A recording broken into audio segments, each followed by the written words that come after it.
तौकीर रजा जैसा बेवड़ा, इसकी टोटल इस भारत का जो सच्चा मुसलमान है उसको भी ये पता है कि ये शाम को कच्ची दारू पीता है और सुअर का मांस खाता है। इसे वही तवज्जो नहीं देते।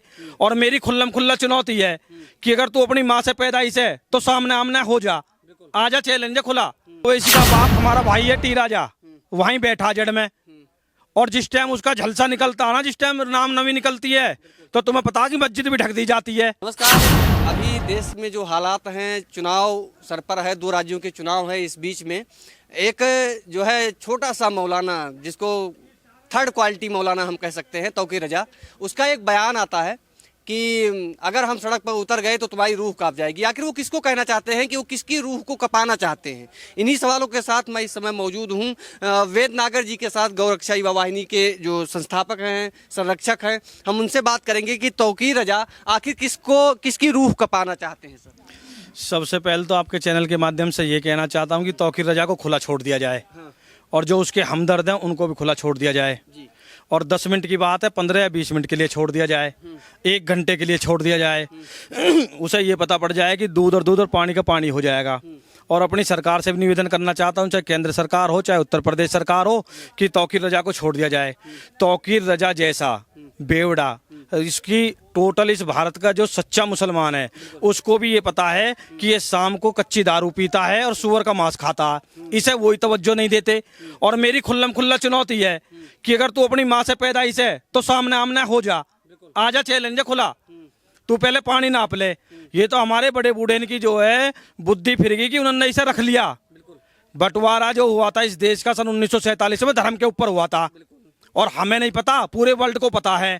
और हमारे बड़े बूढ़े ने रिया के रूम में रखे कि ये जो है अस्थायी लोग रहेंगे और यहाँ के हमारी सेवा पानी करते रहेंगे, गोबर गाय भैंसों को देखते रहेंगे। लेकिन इन्होंने उसका फायदा उठाया हमारी इंसानियत का, क्योंकि सनातन धर्म जो है अहिंसा का रूप कभी वो ही नहीं करता, जो है उग्र नहीं है, तो वो इस चीज में विश्वास नहीं रखता। तो इसलिए जो है तौकीर रजा की गलतफहमी है। और सबसे पहले मैं अपने माननीय सुप्रीम कोर्ट से निवेदन करना चाहता हूं, अपने देश के राष्ट्रपति जी से निवेदन करना चाहता हूं, महोदया से, कि तत्काल ऐसे कुत्तों को फांसी दे दी जा। इनको किसने अधिकार दिया कि ये इस तरीके से बोलेंगे? ये भारत देश सनातन धर्म के लोगों का देश है। इस देश की एकता और अखंडता को जो कोई चुनौती देगा, इन जिहादी मानसिकता के लोगों को तत्काल कुचल देना चाहिए। सबसे बड़ा सवाल ये उठता है कि कभी जो है ओवैसी वहां से चिल्ला देता है कि 15 मिनट के लिए पुलिस उठा दो तो हम इनकी औकात दिखा देंगे। कभी तौकीर रजा ऐसे बयान देते हैं। और तौकीर रजा इससे पहले भी सामूहिक धर्म परिवर्तन की बात भी कह चुके थे, वीडियो जारी किया था कि मैं सामूहिक धर्म परिवर्तन करूंगा। इन सब के होते हुए भी आखिर हिंदू कब तक इन सबको सहता रहेगा? ओवैसी का तो सबसे बड़ा उदाहरण आपके सामने होगा। ओवैसी का बाप हमारा भाई है टी राजा, वहीं बैठा जड़ में, और जिस टाइम उसका झलसा निकलता है ना, जिस टाइम राम नवी निकलती है, तो तुम्हें पता कि मस्जिद भी ढक दी जाती है। उस कुत्ते भी खोल दो 2-4-5 दिन के लिए, 15 मिनट नहीं, 2-4-5 दिन के लिए खोल दो, उसके लिए भी कोई दिक्कत ना। और सबसे बड़ा मैं इनको एक और बता दूं, पूरे विश्व के अंदर 200 करोड़ मुसलमानों की आबादी है। तुम्हारा बाप इजराइल में 90 लाख है मात्र, तुम्हारी ऐसी तैसी कर दी, तुम्हारे मुंह में मुद्द दिया। और ये 100 करोड़ का देश है। अगर ये अपनी सीप आएगा तो पूरे विश्व सुरक्षित कर देगा।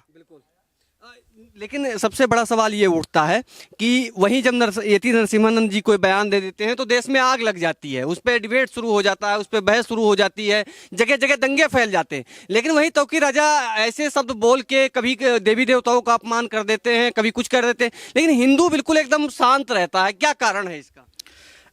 इसका सबसे बड़ा कारण यह है कि जो कोहिनूर होता है ना, उसकी पहचान जौहरी को होती है। अभी मेरे देश का साधु संत लच्छेदार खाना खाता है, लच्छेदार मठों में घूम रहा है, ऐश आराम, गाड़ी घोड़ा गनर फैसिलिटी पूरी ले रहा। उसे ये नहीं पता अभी भी, इतना देश के अंदर होने के बाद भी, कि डासना देवी मंदिर की और उस महत की पहचान क्या है। वो इस देश का नहीं, इस विश्व का कोहिनूर है। वो सनातन धर्म का रक्षक है। और मैं पूरे विश्वास के साथ कह सकता हूं, अगर डासना देवी मंदिर के साथ अगर ये हिंदू और साधु संत खड़े हो जाए ना, तो किसी की मां ने दूध नहीं पिया। जो पूरे विश्व के अंदर आंख निकाल के देख ले हिंदू की तरफ। बांग्लादेश और अफगानिस्तान और पाकिस्तान के अल्पसंख्यक हिंदुओं की जो दुर्दशा हो रही है, ये सिर्फ इसीलिए हो रही है कि साधु संत चुप बैठा है। डासने देवी मंदिर के महाराज को और उस पीठ को लोगों को पहचानना पड़ेगा। आपके चैनल के माध्यम से सनातन धर्म के पूरे देश के नहीं पूरे विश्व के लोगों से कहना चाहता हूं कि डासना देवी मंदिर का इतिहास पढ़ें। वो लगभग लाखों साल पुराना है। वहां पर भगवान परशुराम जी ने 1.25 महीने की तपस्या करी है। 5 पांडव वहां गए थे। भगवान श्री वाल्मीकि ने हमारी रामायण को लिखने से पहले जो है वहां पर यज्ञ करा था, वहां पूजा पाठ करता। वहां पर शिवाजी महाराज, महाराणा प्रताप, इनका वहां का कुटी थी। ये वहां के साक्षात दर्शन लेते थे माता रानी के। जो है वो साधारण पीठ नहीं है। लेकिन जिस तरीके से डासना देवी मंदिर इन जिहादी मानसिकता के फतवों को तोड़ना और मिचोलने का काम कर रहा है, उसमें हमारी जिम्मेदारी बनती है कि संपूर्ण भारत के साधु संतों को, सनातन धर्म के लोगों को डासना देवी मंदिर के साथ तन मन धन के साथ खड़ा होना चाहिए। बिल्कुल। चलिए, स्वास्तिक सहारा के माध्यम से आप तौकीर रजा को क्या संदेश देना चाहेंगे और साथ में देश के युवाओं को और जो हिंदू धर्मावलंबी हैं उनको भी? मेरा सिर्फ एक ही संदेश है कि तौकीर रजा जैसे को मीडिया इनको जो है तवज्जो ना दे, इनको चैनलों पर ना बैठाए। ये उस इस्लाम मजहब के भी सगे नहीं है। ये दारू पीकर, सुअर का मांस खाकर जो एक गफलतबाजी करते हैं, सनातन धर्म या हिंदू मुस्लिम का जो रच रहे हैं। मुसलमानों को पता है, इस देश का जो राष्ट्रीयवादी मुसलमान है, जो आज भी धरातल से जुड़ा हुआ है, जिसके तीसरी पीढ़ी में जो सब रामफल और रामजी लाल जो उनके पिता और दादा हुआ करते थे, उन सबको पता है। वो भी इनको तवज्जो नहीं देते। और ऐसे तौकीर रजा जैसे कुत्ते को इस देश के अंदर जो है ना किसी भी तरीके का प्लेटफॉर्म नहीं देना चाहिए। और सबसे बड़ी कमी इस देश के कानून की और हमारी पार्टी, हमारे जो राजनीतिक पार्टियां उनकी है, क्योंकि विपक्ष इनके साथ दीवार बनकर खड़ा है। जो हमारी केंद्र की राष्ट्रवादी सरकार है, मैं उससे निवेदन करना चाहूंगा कि जैसे बिल्डोजर से कुचला जाता है ना, ऐसे इनके फंड को कुचल देना चाहिए। इनको इस देश में रहने का अधिकार नहीं है। ये देशद्रोही लोग हैं। और जो इस देश को तोड़ने की और बांटने की बात करता हो, उसकी सिर्फ एक ही सजा, चौराहे पर खड़े करके और फांसी की सजा। बहुत बहुत धन्यवाद वेदनकर जी।